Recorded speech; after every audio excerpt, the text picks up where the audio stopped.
లోక్సభ ఎన్నికల్లో భాగంగా second phase polling కు దేశం సిద్దమైంది. రెండో విడతలో భాగంగా రేపు 13 రాష్ట్రాలు కేంద్రపాలిత ప్రాంతాల్లోని 89 నియోజకవర్గాల్లో పోలింగ్ జరగనుంది. పోలింగ్ నిర్వహణ కోసం ఎన్నికల సంఘం అన్ని ఏర్పాట్లు పూర్తి చేసింది. ఉదయం 7 గంటలకు ప్రారంభం కానున్న పోలింగ్ సాయంత్రం 5 గంటల వరకు కొనసాగనుంది. బీహార్, అస్సాంలో 5 చొప్పున, ఛత్తీస్గఢ్లో 3, కర్ణాటకలో 14, కేరళలో 20, మధ్యప్రదేశ్లో 7, మహారాష్ట్ర, యూపీల్లో 8 చొప్పున, అటు రాజస్థాన్లో 13, బెంగాల్లో 3, జమ్మూ కశ్మీర్, త్రిపుర, లక్షద్వీప్లోని ఒక్కో నియోజకవర్గంలో ఎన్నికలు జరగనున్నాయి. ఇప్పటికే నియోజకవర్గాల్లో పోలింగ్ సామగ్రి పంపిణీ కొనసాగుతోంది. సామగ్రితో ఎన్నికల విధులు నిర్వహించే ఉద్యోగులు పోలింగ్ స్టేషన్లకు చేరుకుంటున్నారు. బెంగాల్లో 3 నియోజకవర్గాల్లో పోలింగ్ జరగనుండగా ఇందులో 98% కేంద్రాలను సమస్యాత్మకంగా గుర్తించారు.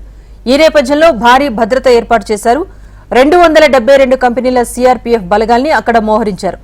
జమ్మూ స్థానానికి జరుగుతున్న పోలింగ్ కు 1454 స్టేషన్లలో ఏర్పాట్లు పూర్తి చేశారు. అవాంఛనీయ ఘటనలు జరగకుండా పోలింగ్ బూత్లను సీసీటీవీ పర్యవేక్షణలో ఉంచారు.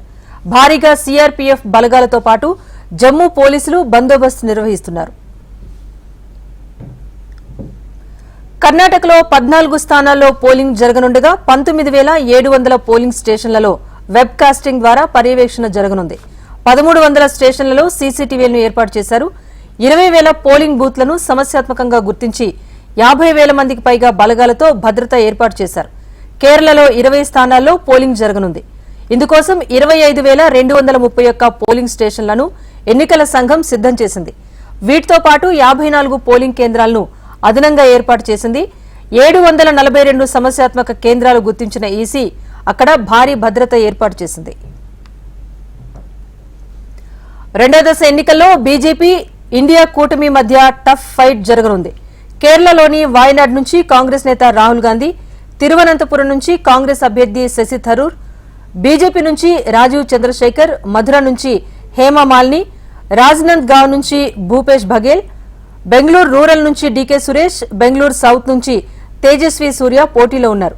2019 లోక్సభ ఎన్నికల్లో ఈ 89 స్థానాల్లో 51 స్థానాలను బీజేపీ గెలుచుకుంది. దీంతో పాటు ఎన్డీఏ మిత్రపక్షం 8 స్థానాలు గెలుచుకుంది.